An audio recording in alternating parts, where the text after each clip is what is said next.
Well, hey there, how you doing? Dave Fennoy here, another Wednesday, and that means another Ask Dave Fennoy Anything, and it is 6 p.m. Pacific, and here we are together on Facebook Live.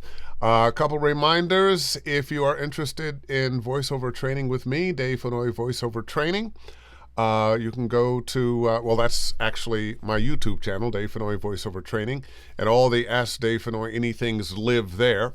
If you're interested in voiceover training with me, DaveFennoy.com, there's a little study VO tab at the top, and you can click that. And just want to say hello to everybody that's already here.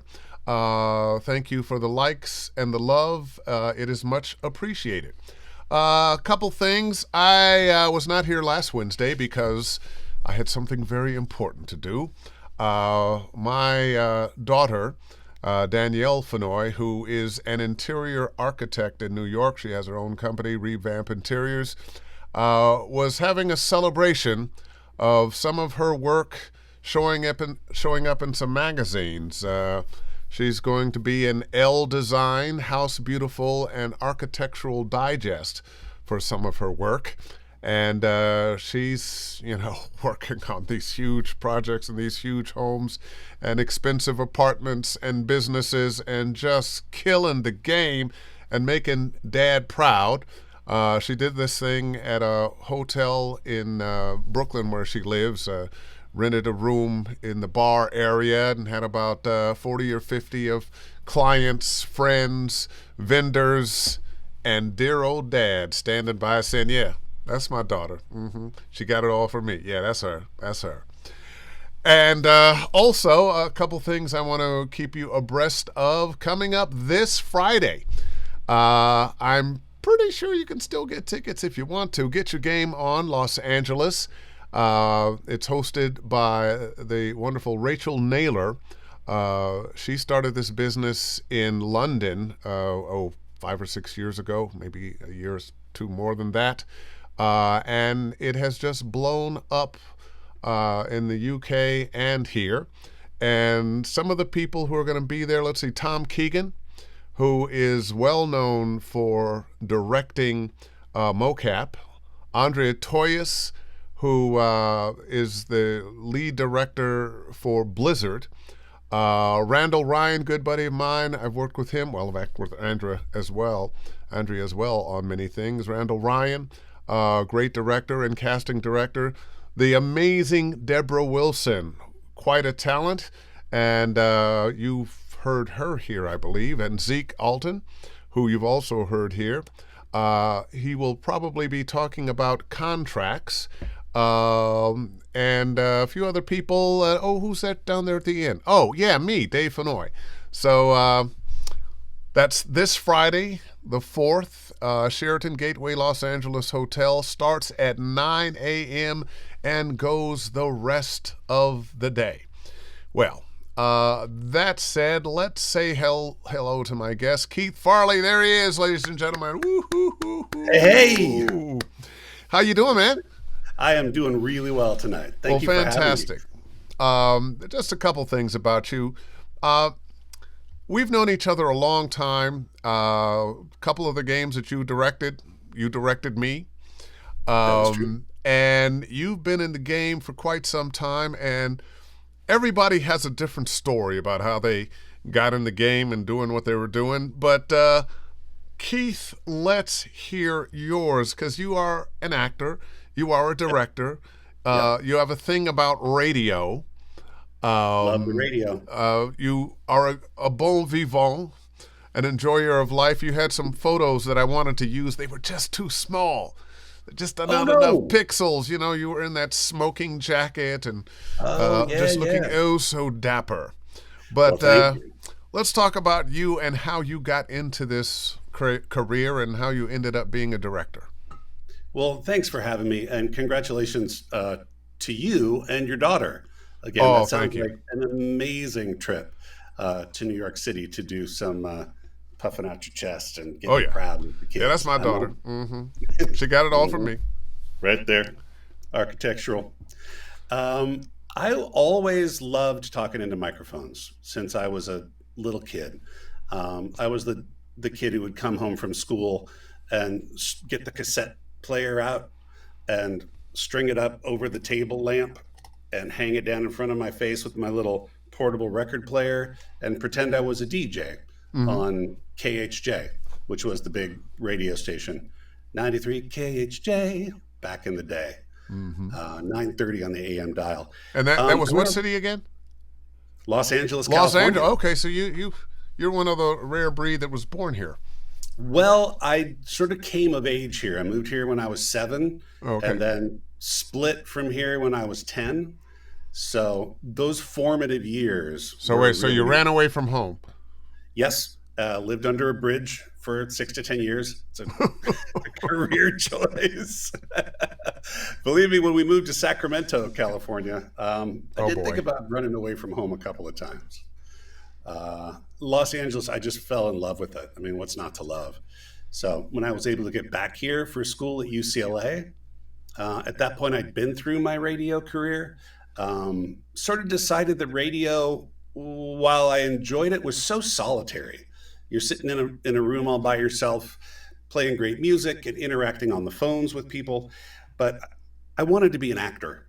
And so I came to LA to be an actor in film and TV. And after college, was able to do that for a little while. Made my living as an actor in the early 90s, doing small parts on big TV shows like Full House. I saw a picture of you, a very young, as I recall, long-haired Keythe Farley on some sitcom. And I started to use it, and I said, I don't want to go back that far. I'll let him tell that story. Well, that's the first. Actually, got my SAG card. I had a part as a waiter on Doogie Howser, MD, and the Taft-Hartley. They got to give you a special dispensation to get your Taft-Hartley, right? Oh yeah. So mine was, we didn't see any SAG actors who had a ponytail. Ah, there you go. So the long hair got me my first gig. There. Whatever it takes. Whatever it takes. Well, that's few people know this, but that's why I grew my hair. Yes. Great hair for radio. Yeah, the Samson effect. Indeed. So that was a lot of fun. And in 1994, I was sort of back waiting tables. And my wife had been working at Klasky Csupo, the company that did Rugrats and the early seasons of The Simpsons. She was on a show called Duckman. Jason Alexander, created by Everett Peck. Really funny, really adult comedy on the USA Network. She was on hiatus and then picked up a job working for John Kricfalusi, who created Ren and Stimpy. Yeah. One of their great shows. Oh my Lord.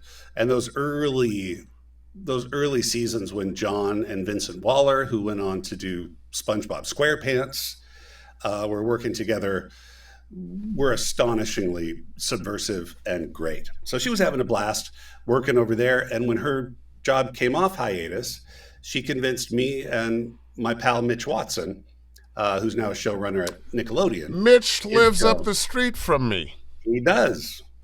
Mitch and I were college buddies.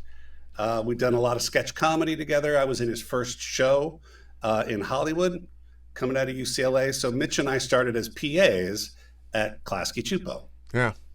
And we worked our way through the production ranks.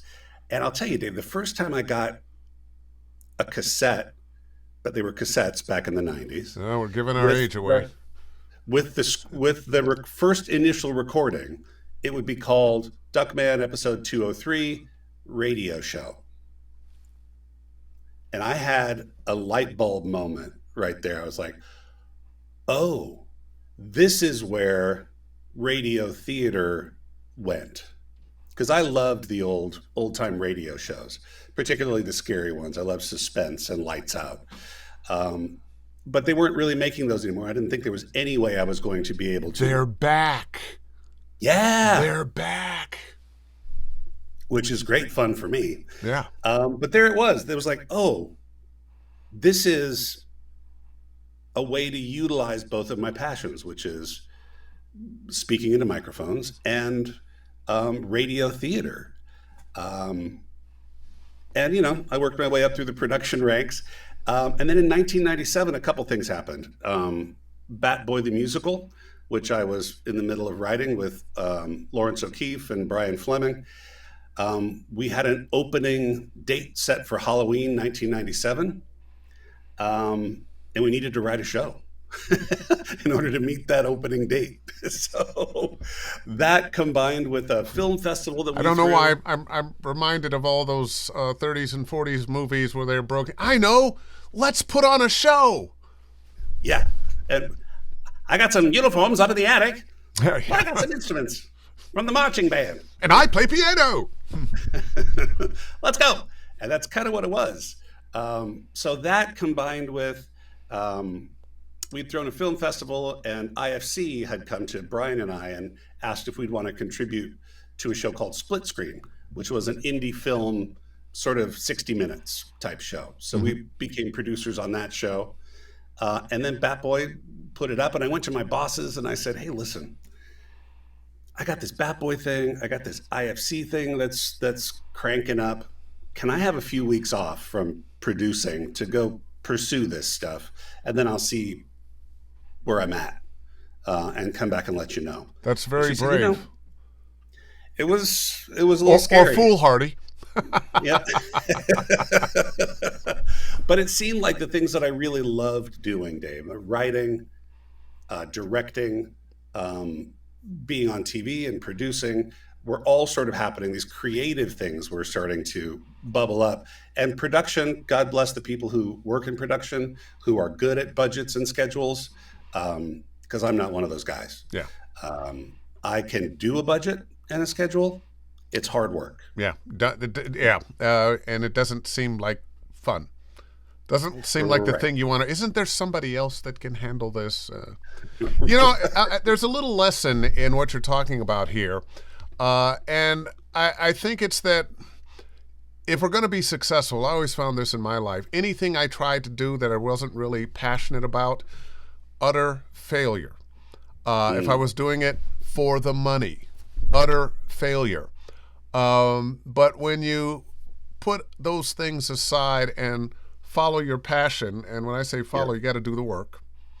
Follow that passion, and things will fall into place. You can't know necessarily how it's going to fall into place, but it falls into place. Yep. I'll tell you the Slum Dance story. I had done this independent film with Brian, who had written and directed it. And we were sure we were going to get into Sundance, but we didn't get into Sundance. So we were sure we were going to get into Slam Dance. We didn't get into Slam Dance. And so here's Brian and I sitting on the front stoop of the Actors Gang Theater. And I'm like, you know what we should do? We should start our own film festival in Park City, Utah, and we'll call it Slum Dance. And it'll be for all the people. It could be like young, starving artists begging for money so they can do audio post. And we'll build a tent city, and people could, but each tent would have a VCR and a TV in it. And then there'd be like a bum walking up and down with all these VHS tapes. You were sitting on the steps smoking one there, weren't you guys? Yeah, we were enjoying ourselves. Let's put it that way. Sounds like one of those conversations. Brian gets real quiet and he goes, we have to do this, right? I'm like, yeah. And you know what else would be funny? But we did. We jumped on a plane, flew to Salt Lake City, Utah, rented a car, drove to Park City, had a realtor show us the basement of the former Mrs. Fields cookie factory, which happened to be on Main Street in Park City, right next door to the Egyptian Theater, which is where they do all the premieres and screenings. Yeah. We took over it. We put together a full film festival in 6 weeks, Dave. Oh, my goodness. We drove to Salt Lake City with a U-Haul trailer, went to Salvation Army, and I'll never forget this. We walked in and we said, a room full of couches. I said, how much for the couches? And they said, well, which one? I said, all of them. They said, I don't know, $300. It's like, put them in the truck. And we drove them up, and my wife, Ann, who's a brilliant designer, decked out this cookie factory, and we had tents on the main cookie floor. a dude called us up and said, I want to get a film in your festival.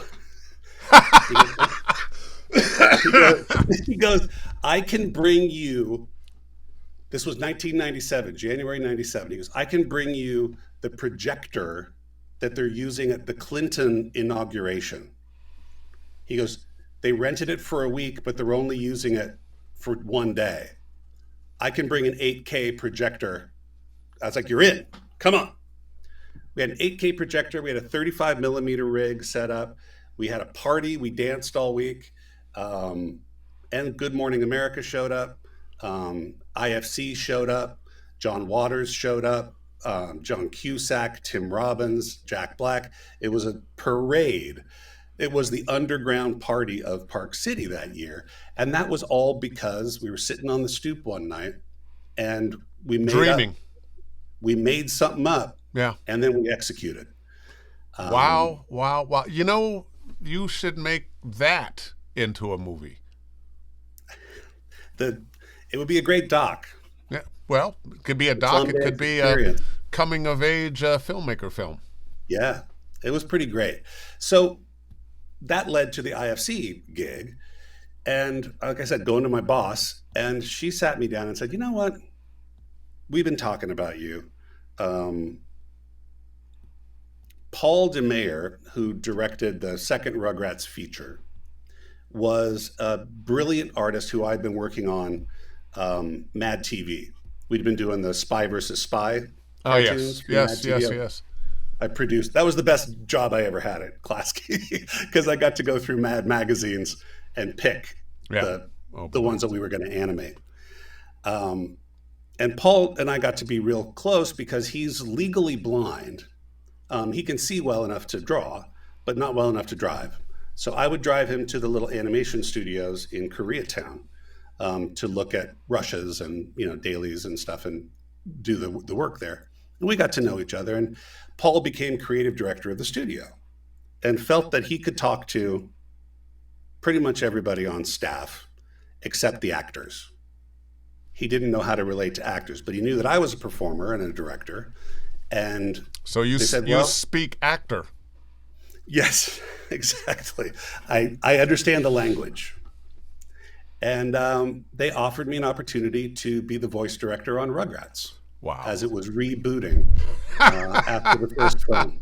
So I walked and see that, part of the moral of that story too is there isn't necessarily a set way to go from A to B. Right. I'm sure there are a lot of people knocking on that. Well, I want to be a director, and I've taken directing, and I've directed a few things, and but you got there not because you're a great director, though you are, but because of other things and working hard and doing your own thing. That was always what I felt that it was during that time at Klasky was, it's nice to have a steady paycheck.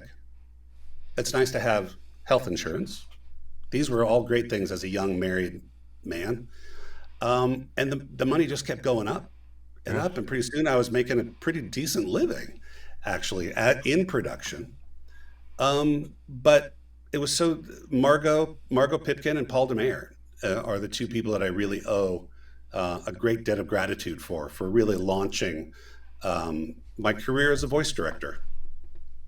Wow. Well, congrats. And you're still doing it. And 25 years later, yeah. Yeah, you're one of the most respected directors, especially for video games, in town. So you're doing that, but you were also, you've got some great credits on some video games. Yeah. So were you casting yourself? Rarely. That doesn't work too well. The ultimate nepotism. The one that happened that was really funny was Eruptor, who I happen to have here from the Skylanders. Oh, yeah. Eruptor was one of the launch characters. And I got a call from my agents to do the commercials for Skylanders. And I had directed the tail end of the first one, which was gibberish. Yeah. None of the characters spoke lines. They were all like, and that summer they did a series of commercials, and they wanted kind of a Brad Garrett kind of a voice. So I went in and just kind of did, a little bit of this and booked it. And then the next spring, I got an audition materials for the same character. I was like, oh, wait a minute, I played that character on the commercials. Can I play it in the game? And they're like, oh, which one were you? I was like, what do you mean, which one was I? I was like, well, there were two.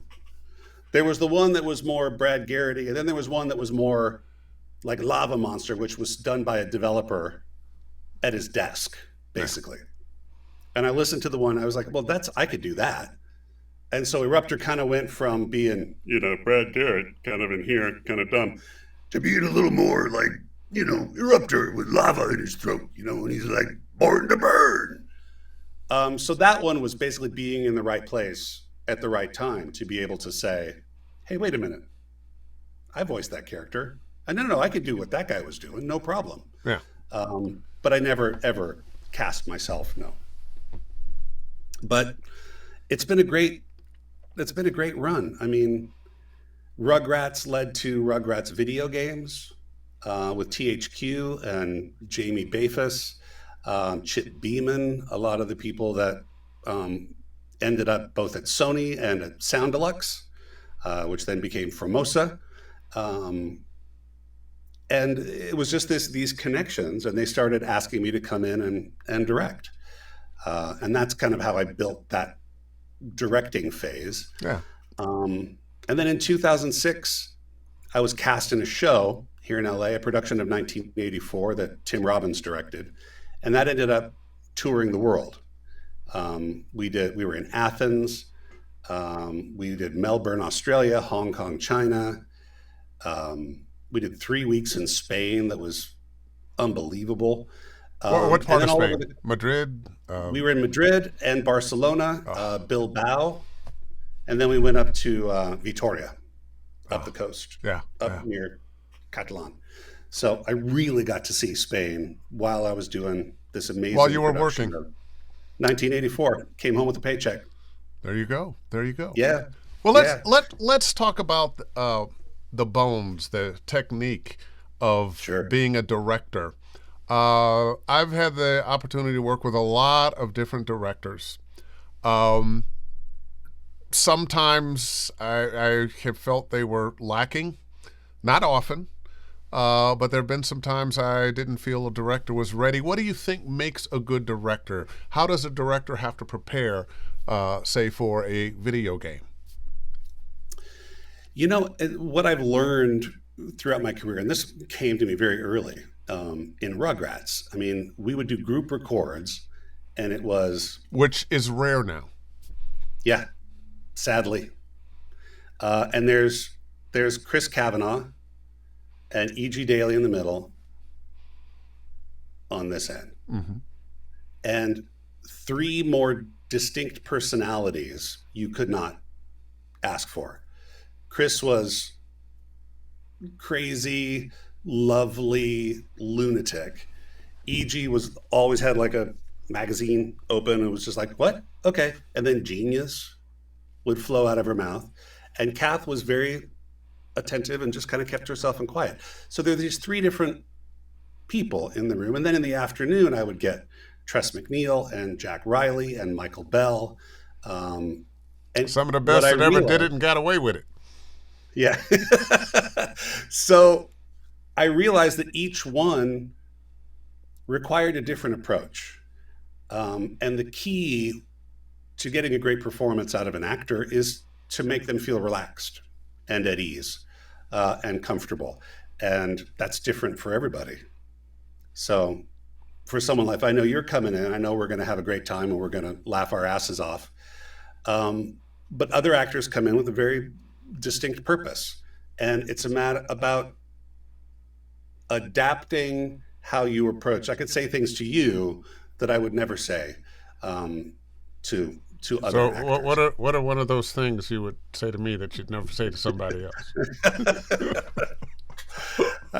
We could joke around a bit. Yeah, we do. Oh, well, You're one of the guys that I could say, like, hey, Dave, let's do that again. This time, if you could just bring a little more talent. Ooh, yeah, and I would do Yeah. this. Yeah, exactly. And and I would know that would be that you would never take that personally because you bring so much. Well, let's flip the script now. Now, you got to work with a lot of actors, a lot of different personalities. What's the thing you see in actors that's most annoying when you're working with them? Have you had the experience of somebody who sent in a great audition, got booked, but can't perform? Tell me some of those directorial stories. There's a sad story that happened with this one actor that was cast in a video game, and I didn't actually do the casting. But I said, "Oh my God, this guy's great! You got to see his reel." And I did. I listened to his reel, watched some stuff he did on YouTube. He was fabulous. He was playing like a dog character, and he had done this audition that was very sort of like, "Hey, what's going on?" Very sort of high and barky. So he came in, and they said, "You know what? We've changed our mind." Excuse me. He shouldn't be like high and barky anymore. Like, we think it's funnier if he's more of like erudite, like a Kelsey Grammer. So when he comes in, we're gonna just try to direct him to be more Kelsey Grammer, just a little more, officious. A bit more erudite and officious. Very funny against the dog image for the character. So this guy comes in, and I said, "Hey, listen, we changed the idea of the character a little bit. We're thinking about maybe more of like a Kelsey Grammer thing. Maybe go a little lower in your range. Maybe just do a little underbite might help, just to get that Thurston Howell, the third thing happening." And he was like, "Yeah, but I'm supposed to be a dog." I said, "Yeah, I know. And you were just really, really great, but I'm sure you could do this." It's a different dog, different breed. It's a different dog. This is the one. He couldn't switch gears. Yeah. He couldn't switch gears. The poor guy. I felt for him terribly. And probably emotionally, it made it even more difficult to switch gears because now he's panicking. I had a gig like that years and years and years ago. It was a cartoon. And of course, we were all doing a variety of characters in a cartoon. And I don't remember the cartoon. I just remember the experience and how I felt. And I already played about 2 or 3 characters. And they asked me to play something else. And, give me a voice for this. And, no, we want a little more of this. And then I get them, no, we want a little more of this. And I never did hit what they wanted. And it was fairly early in my career for doing animation. And I was inside. I was panicking. There must have been a look on my face that was just horrible, sweat pouring down. And they chose somebody else. And I felt like my career is over. I couldn't deliver. And what I've learned is nobody can do everything. And sometimes they're going to ask you for something that really isn't you, and there's nothing wrong with saying, "You know what? That's not me. That's not in my wheelhouse. What have you got?" Right. Yeah. And being generous enough to tap out. Yeah. And to know that you could tap somebody else in and not feel, just to feel like you ought to understand that it's not in your wheelhouse. Yeah. But it's okay, and I find this with actors a lot.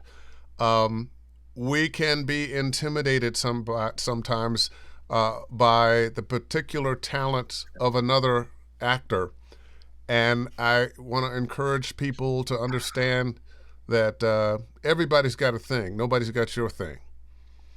Mm-hmm. And the most successful voice actor of all was Don LaFontaine. And you could call him a one-trick pony if you want to, but nobody else was pulling down $30,000-$40,000 a day. Yeah. So, you know what? If you're a pony with an amazing trick, yeah, do it. Do it. There's a lot of people like that who, and I used to think about this a lot when teaching, is that there are the actors who are really good at doing a couple of things, and then there's actors who are jack of all trades. Yes. Who can And put anybody on, they hear, they can imitate. right. And it That's you know, really if that's not you, it can be a little intimidating. But I'm here to tell you, Yep. don't be intimidated. Be happy you know them. Pat them on the back. Enjoy their talent, but enjoy the thing that you do, that uniqueness that you bring to the table. Yep. And that goes back to what we were talking about with, as a director, recognizing that actors are unique, and as an actor, to recognize that you are unique. Okay, And for that people. your talent, people always come, this is my favorite. People come to me, and to you, I'm sure, when you're teaching, and they're looking for a magic key that opens the door to booking every audition. And I always say, like, I can't give you a magic key that will do that, but you have a key, and you just need to go to all the doors, and it's going to open one of them. Yeah, or maybe several of them. Indeed. But it will never open all of them. And people also need to understand that you are going to audition for many, many, many more roles than you are going to book. Many more roles. Many. I've had people say, well, do you still audition? Every day. This is very much a what have you done for me lately business. And yes, sometimes I just get hired. But there's a lot more auditioning that goes on than that. The one thing I will say, and I'm gonna leave this to you. I have my own method of teaching and what I teach.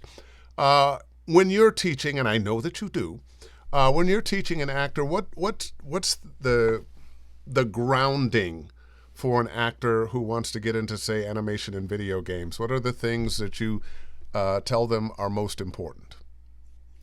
I teach states and stakes. Stuff that I picked up when I'm working with the Actors Gang, which is an improvisational theater based in the Commedia dell'arte. Mm-hmm. So we use stock characters, like the one I always use is the Capitano, who's like the braggadocious captain, but he's really a coward inside. Barney Fife, being the classic example of the Capitano character.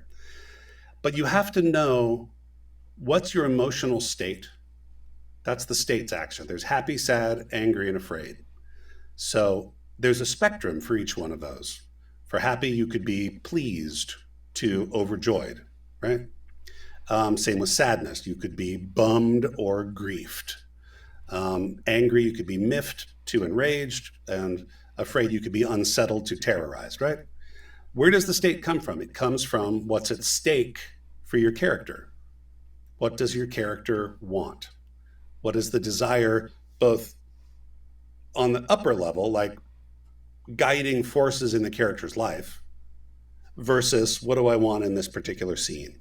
And the more you can invest in that and know what that makes you feel, that's where it starts. So it can go from, if you're talking about the Avengers, you're talking about superheroes.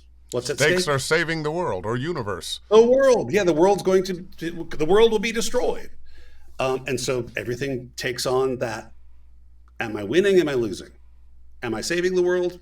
Am I not saving the world? And that will inform the emotional state, whether you're feeling overjoyed or frustrated or heartbroken, all the way through. And the same goes for comedy. When you're talking about Mr. Krabs, he's a classic Pantalone character from the Commedia dell'arte, the penny pinching miser, right? What does Mr. Krabs want? I said, you talk to students in a room full of people. Everybody knows what Mr. Krabs wants. Money. He wants money. And if he gets money, how does he feel? If he loses, exactly. He'll sing and dance, exactly. And if he loses a penny, he'll fall into a miserable depression. And it's a matter of investing in the truth of Mr. Krabs and how ridiculous his love of money is what makes it funny. Oh, yes. Oh, yes. But everything hinges on whether or not he's getting the almighty dollar. So that's where we start. And to think about, where are you? Who are you talking to? What does your character want? And how does that make you feel? Those are the building blocks. Yeah. Yeah. For every great performance. Excellent. Let's go here and see who's saying hello and ask. This was about talking about get your game on. I met Randall Ryan at One Voice, took video game class. He's awesome, and he is. Let's see. Student of mine, Rich Hoff. That's a cool spelling for Keythe. By the way, is that how your parents spelled it, or did you make that up? The short answer is my parents went to Berkeley in the 60s. Okay, that explains everything. Yeah. That explains everything. Okay. That's the short answer. Terry Briscoe.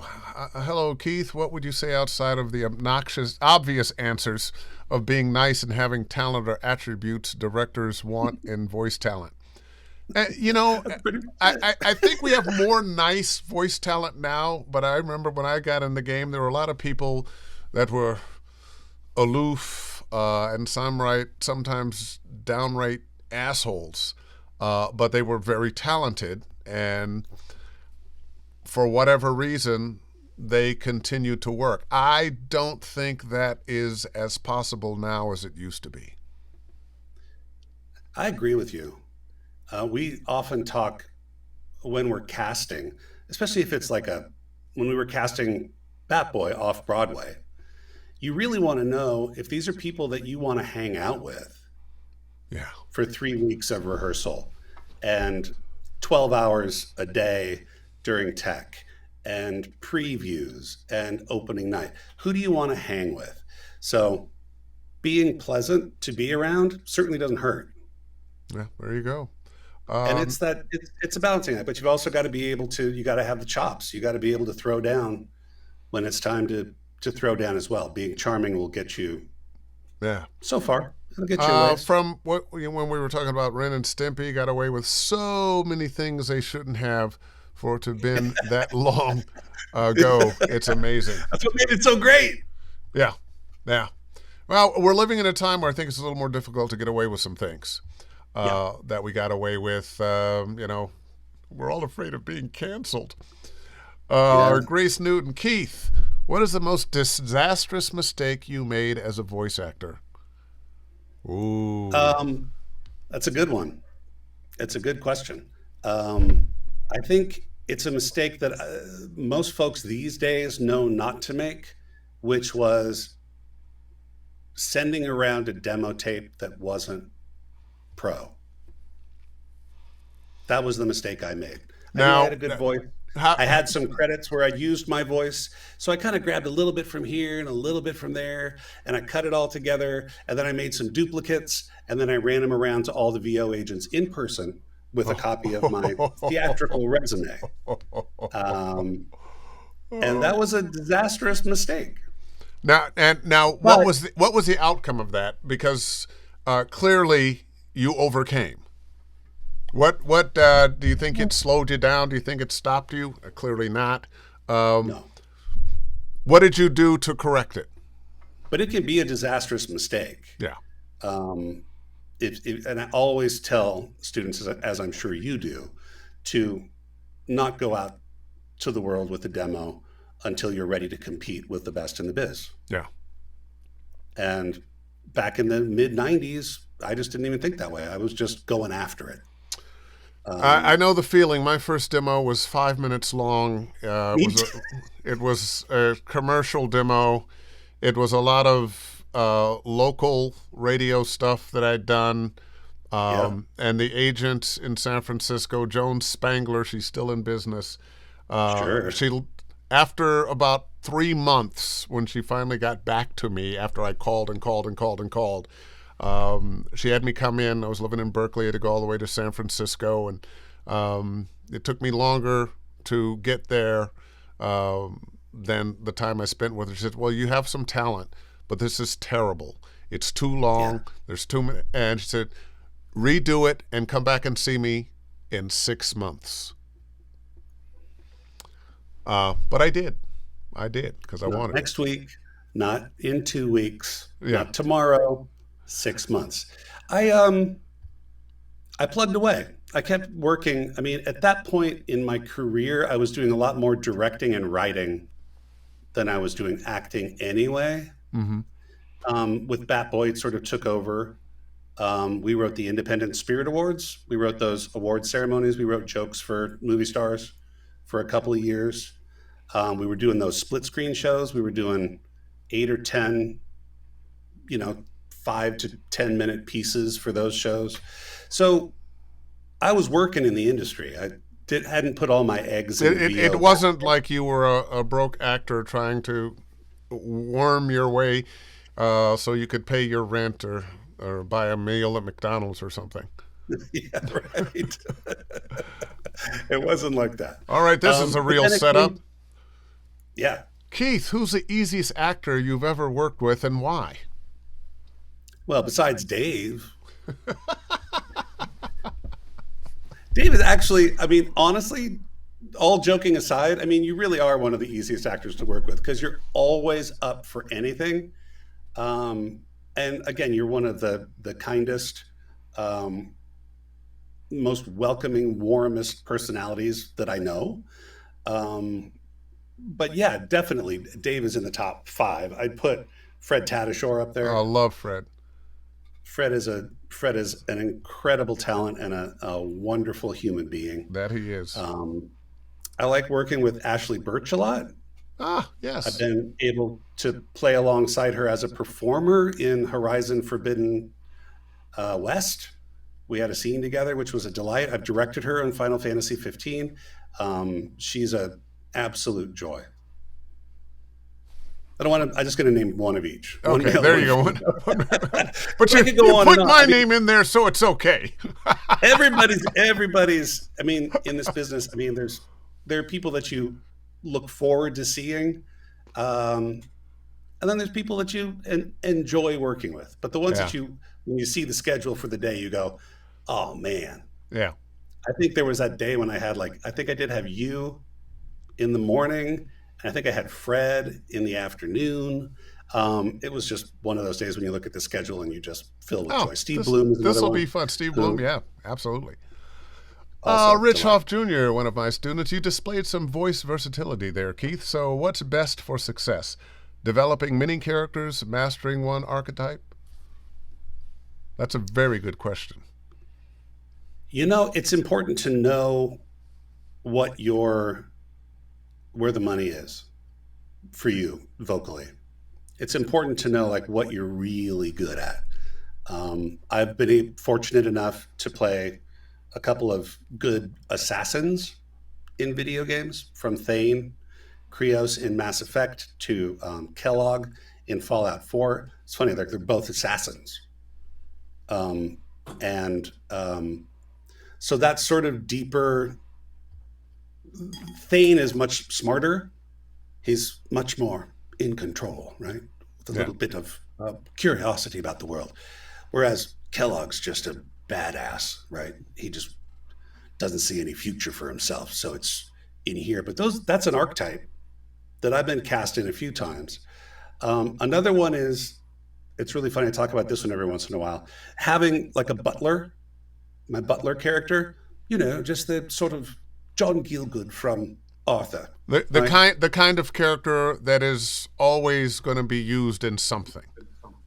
Alfred in Batman. Yeah. But I got a call recently for a game, and it sort of felt like the butler character, except he was older and was sad. So I sort of took the butler character here, yes, and then took him down a little bit into here, and then brought Eeyore into the equation and just made him very, very sad. And I'm going to say this. I say something. Yeah. And it's sold. And it's sold. I'm going to say this that I say to students of mine a lot. Watch Yeah. performances.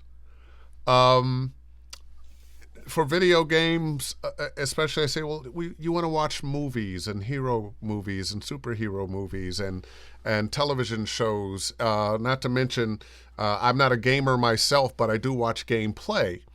You're Because here. just like you were describing, well, I took a little of this and added a little of that.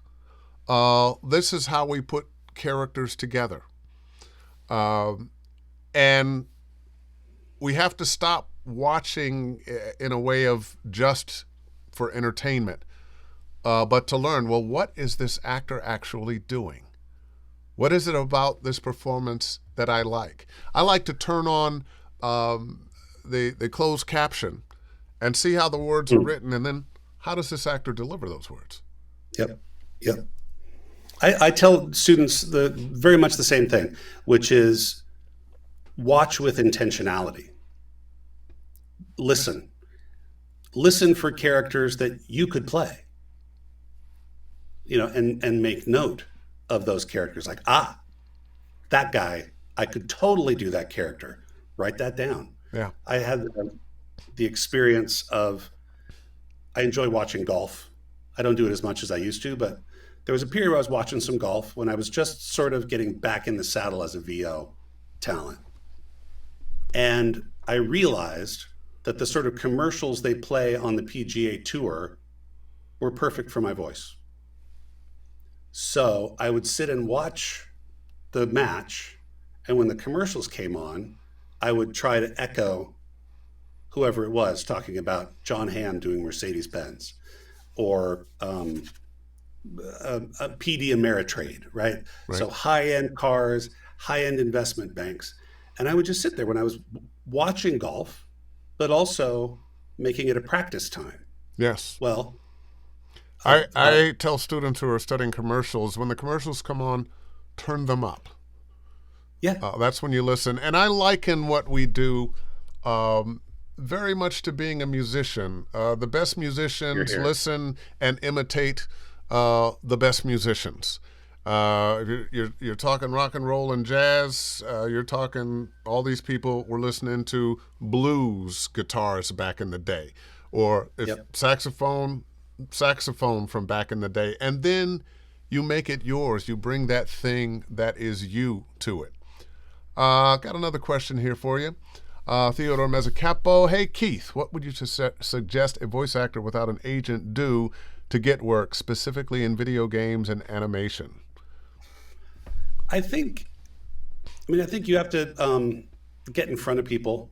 I love the story that Max Middleman took every single workshop he could get his hands on for a year. I think he did 65 or 70 workshops in a year.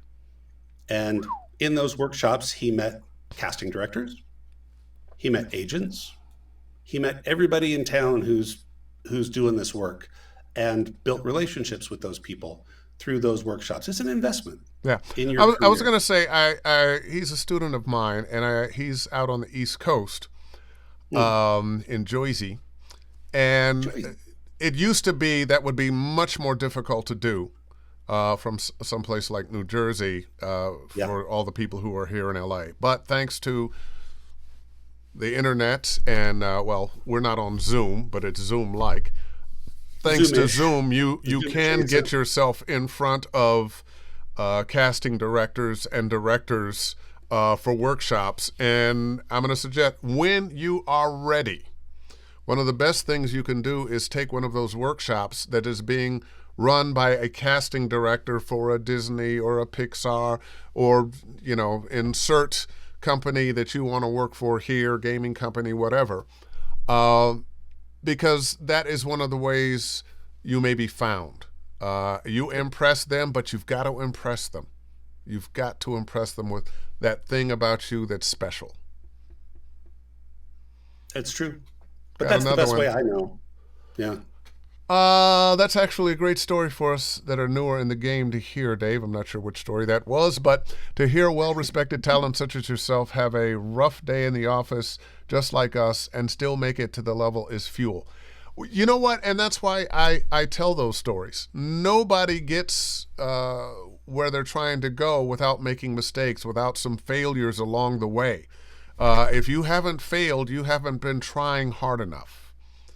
Let's see. Does the industry give VAs, voice actors, second chances if they've shown inability? Do you?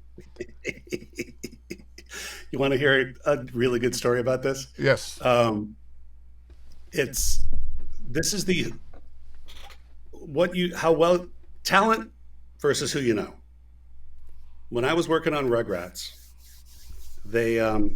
someone came to me and said, Arlene Klasky's hairdresser wants to be a voice actor. And she wants him on the show. And I was like, okay, bring him in. No biggie. It's one line, radio announcer. It was it was the setup for the episode, the line was, that was bicycle built for two. That was bicycle built for two, yeah. Right, that sort of thing. So this guy comes in, and we're way behind schedule. So it's like, just send him in. So he comes in and he sits down. I haven't said a word to him. And I'm like, great, glad to have you here. Listen, this is just a one-line thing. We're going to get you in, get you out. It's going to be great. That's what you thought. Whenever you're ready, let's roll. And he goes, that was a bicycle built for two. What's with the French accent? I was like, I'm talking to the story editor. I'm like, I don't know what's going on. I said, interesting choice. With the French accent. I mean, this is kind of an old-timey radio show, Americana type of thing. Why did you choose French? He goes, that is my language. I was like, oh, can you do an American accent? No. Okay, let's take that again. This time I just want you just to pick up the pace. I want you just to be as energetic as you possibly can, and we'll just get right through this. And he goes, all right, rolling take two. That was bicycle built for two. And the story editor is like, I can't have this in my show. What's happening? And he goes, I see the way you're looking at me right now. What is your problem? Oh my goodness. Oh, and I was like, my goodness. Thanks. Thank you. Thanks for coming in. Okay. So long. Bye-bye. So that's what you get if you're the hairdresser of the person who runs the studio. Yeah. You can get in and you can get in front. And if you're completely unprepared, I'm never going to call that guy again. He's not a voice actor. He's a hairdresser who people telling me has a nice voice. So, and it may be a nice voice, but a nice voice ain't it. That said, 99 times out of 100, you are vetted pretty seriously before you end up in the booth. Yeah. You're coming through a casting director. You're going to producers who are choosing you based on the fact that your voice print and your acting ability fit the character that they're trying to bring to life. However, I've heard numerous stories from numerous directors while I've been in the booth about people who Frankenstein together a demo or an audition, showed up and couldn't act their way out of a wet paper bag. People get fooled. Don't do it. Don't do it. Yeah, if you can't do the performance in a take, I'm not saying that it has to be the first take, or maybe even if maybe it's a long paragraph and you got the first half and the bottom half and put those together. But if it's sentence by sentence, phrase by phrase that you're Frankensteining together, you're not ready. You're not ready. And listen, I mean, I'll go through pieces on my own auditions where I'm taking the back half of the line from one piece and putting it with the front half because I think it sounds better. But I know I can replicate that. Yeah. And hell, you do that in a session. Oh, we're going to take the top of A and the bottom of B. All the time. All the time. Yeah. Yeah. Well, I hear it all the time.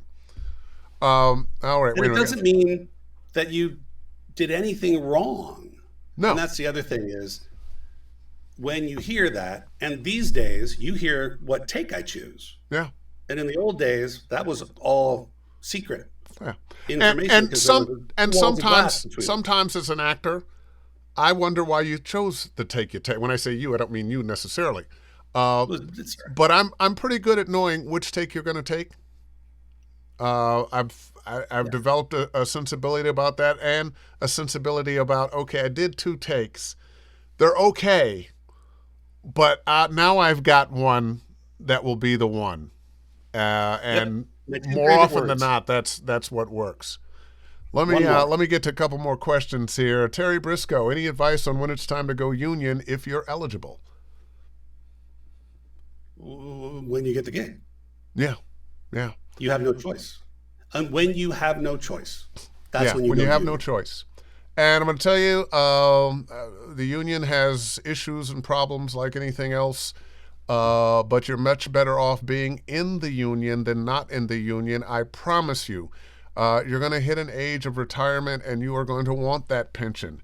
If you're looking at health care for yourself, your family now, you're going to want that. And I'm going to talk a little bit later as we go out about NAVA, which is the National Association of Voice Actors. I'm on the board, but we'll leave that discussion. Let's see.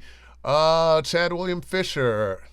It's all about attitude. In boot camp, the person who gives up gets the worst treatment. The person that shakes and screams and pushes the pavement to get that last push-up is cheered for. If you try and give it your all, people notice. If you're just difficult and not willing to try, you might get some pushback. Okay, I got it. Rich Hoff, what happens when the voice actor you selected inadvertently falls out mid-project, voice loss, injury, passes away, etc.? Well, I mean, we had that happen on Rugrats. We lost Tom Bosley in the middle, who played the grandpa character, and Joe Lasky came in and did a brilliant voice match. Christine Cavanaugh, who played Chucky, retired from the business. And you bring in other people who can do it. That's the amazing thing. Candy Milo did a Chucky that was just off the charts good, and Nancy Cartwright ended up. Candy Milo's making all that Tide money now. Or Candace. That's a good spot. It is a great spot. I want to fit a few more in here. What are some pet peeves you have when directing voice talent? Well, clearly Dave Fennoy. Oh God, he's coming in again. Jesus. I don't know. I mean, I don't know that I have any. I mean, I enjoy my work very much. Like I said at the very top, I am trying to meet you where you're at as an actor to try to make sure you're relaxed. Sometimes, you don't have to be show offy. Sometimes if you're going to try to throw all your range at me in the course of a session, that's not necessary. That's pretty amateurish, I think. Yeah. I would say doesn't happen very often. Yeah. I think most people that are at the level where they're working with you and working consistently understand that, like a musician, you don't want a guitar player that wants to solo over everything, or a drummer that wants to have a drum solo It's an ensemble. Right. And everybody has to play their part. It's not about you as an actor. It is about the project. You have to trust that we know where you fit. Mohammed Ganai, Max Middleman's a longtime friend, also great advocate. Told me too many times not to give in. Okay.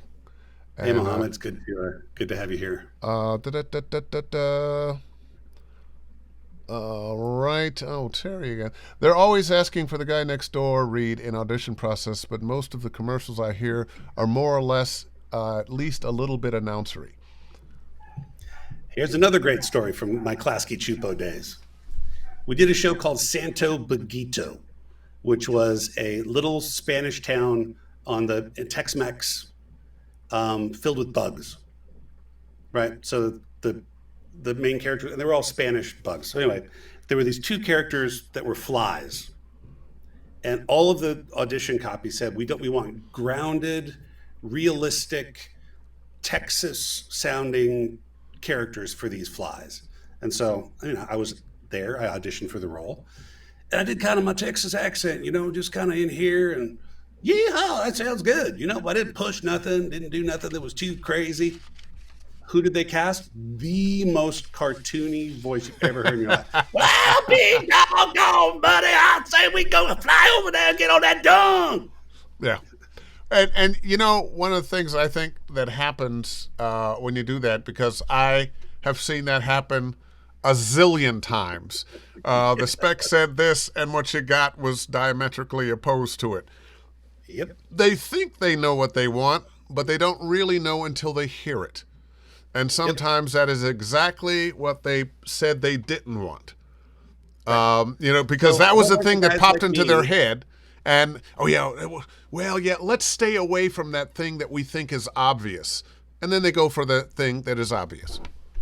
Because they're sitting in the room and a bunch of guys came in like me and they were like, oh, yeah, that's good, fine, good, fine, good. Then somebody came in and went crazy and they laughed their asses off and cast them. Yeah. But still, I'm going to say they ask a lot for the guy next door. And I think more than anything, what they're not asking for a soft voice or this or that or the other. They're asking for someone that can be believed. And sometimes if you've got great pipes and you might think, oh, that's sounding kind of announcery because you're associating good pipes with announcery. But what they're really trying to find is that person that connects here and here with the audience they're trying to reach. And when you do that, it's not about the quality of your voice. It's about your ability to connect. Yep. The great Dolores Steele, God rest her soul, who founded the VoiceOver Connection. I worked with her on some projects. I took my first classes with her. She always said, where are you? Who are you talking to? Yeah. Yeah. And those are two big questions, especially in commercial reads. Yeah. Who are you talking to? Are you taking your father or your grandfather, trying to teach him how to use the computer? Or are you talking to a little boy or a little girl and telling them about, why this? You got to know who you are, who your audience is, and what is the story.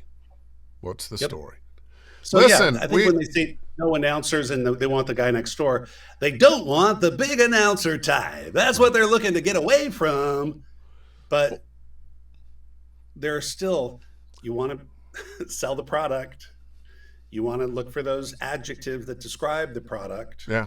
And you want to make sure those get heard. I mean, might not want to oversell them, but you do want them heard. Exactly. Because if you're swallowing dial soap, it makes you feel great smelling and attractive. Gee, he doesn't care. Why should I buy the product? Yeah, I don't care. I'm the guy next door. Yeah, I bought dial soap because it makes me feel fresh smelling and attractive. Yeah. No, if you want to hit dial, you got to hit fresh and attractive, right? Yeah. And then the picture of the cute girl that's following you out of the store because she smelled your soap. Yeah. That's another Axe cologne thing. Anyway, Mr. Farley, it has been a pleasure. We have such a good time when we're working in the studio, and just as good a time here. But with the caveat that I get to let you answer some really good questions for this audience. You have been doing this a long time. You do it with such grace and ease and humor. You're one of those people that they should be listening to. So I'm glad I got a chance to give you a voice. But I think you also have some things you do. Want to share that with the audience? Sure. I mean, I also teach. So, grab with Dave, grab with me. I'm at KeytheFarley.com. It's KeytheFarley.com. I also have a podcast called Live from the Lounge. This is the VO Lounge here. I do like that couch. I do too. Don't get me started on how difficult it was to find. They don't make just go back to that the used furniture store there that you got the stuff for the. That's right. They must have had one back in Salt Lake City. Well, I've had this couch since back then. So I do privates over Zoom, demo production, but the Live from the Lounge podcast, if you search in any of your podcast platforms for my name, Keythe, Farley, it'll pop right up. There's a couple of Live from the Lounges that are done by other people, but the Keythe will get you right to mine. Oh, yeah. It's like a variety show. It's someone described it as the Topanga Canyon home companion. We do, I have a band, radio theater. I do a little bit of talking about the passing of the seasons and how we can sort of align our lives with the cycle of birth, growth, withering, death, new life. That we see that happen every day. We see that happen every season. We see that happen every year. We see that happen in every career, in every lifetime. That pattern of beginning, growth, withering, death, new beginning is the way the world actually is. And so we focus on that. So the last one we did for October was about taking stock, the post-mortem, and we tied that into the Day of the Dead, which is today, November 2nd. The relatives who are literally post-mortem, and how are your relationships with those folks? So looking back on the year and saying, hey, how did I do with my goals and my dreams? Where am I at? And then starting to prepare to give thanks, like you do at the end of the day. If the year were a day, we'd be getting ready to crawl off to bed for our long winter's nap. Or some of us go up from the studio and have some dinner. Yes. Oh, yeah, yes, I got to roll the garbage cans out because tomorrow's trash day. And yeah, back to business. Back to business. Anyway, check that out. I've had a lot of great projects with you this year that I can't really talk about. Well, yeah, it's all the NDAs. Yeah. Featuring you, but a couple of games that I'm really proud of this year. Dying Light 2, which is an open world zombie game. Directed the main character, played by Jonah Scott, which was fabulous. And that game is just getting better and better. They've got a DLC that'll be dropping pretty soon. Another game called As Dusk Falls, with Elias Tufexis in the lead character. That one is a it's like a choose your own adventure video game on Xbox and Steam, about a couple who's driving across the country who have their tires blow out and they end up at a motel in a hostage situation. Oh boy. And you have to make a lot of choices, and the choices you make will dictate the outcome of the game and whether it goes well for you and your family or not so well. Yeah. It was just great. I mean, it's just a beautiful piece of acting across and so the board. many of those, so many of that type of game, it's not about your skill as a fighter of it. It's about the choices you make, the story. And that really is where the choice that audiences can make can change the difference. I remember them talking about, oh yeah, everybody in the movie theater have a little controller, or they're at home with a little controller and the story changes. No, it's video games that did that. Yep. But this piece is very much like an episodic TV show. It's very much like a Breaking Bad. It has like 6 episodes. They're about an hour of playtime. But you get to make some choices about what happens. You choose. Yeah. Or you can go online and do it with a group of people and you vote on the choice that you want. So if you've got 10 people playing or 100 people playing, they can all chime in and majority will rule. And you kind of see what happens. Yeah. And how it plays out differently when you go back and make different choices. There you go. Well, my friend, I'm going to let you go. I'm going to say thank you. This was amazing. And it went by entirely too fast. I can't believe we've been talking for an hour and 9 minutes. Yeah. Yeah. All right. No. Well, let me say goodbye, and don't just hang up yet. But let me say goodbye, and I'll be right back. I'll stick around. And thanks to everybody who jumped in, Oh, yeah, to everybody absolutely. who sent a question. This was a really good time. Yeah. Keythe Farley, everybody. One of the best who ever did it and got away with it. Great person, great actor, great director. Always a joy when I get to work with him. A couple notes again. This lives on my YouTube channel, Dave Fennoy Voiceover Training, along with all the rest of them. If you're interested in voiceover training with me, davefennoy.com. Click the Study VO tab. Next week, Tim Friedlander will be my guest, and we'll be talking about his career. We'll be talking about NAVA, the National Association of Voice Actors. I'm on the board of that. And it will include the health plan for NAVA members that will be announced sometime this week, and we will talk about it next week. And this is going to be a really good thing for everybody in voiceover, union or not union. So I hope you will tune in then. In the meantime and in between time, book something.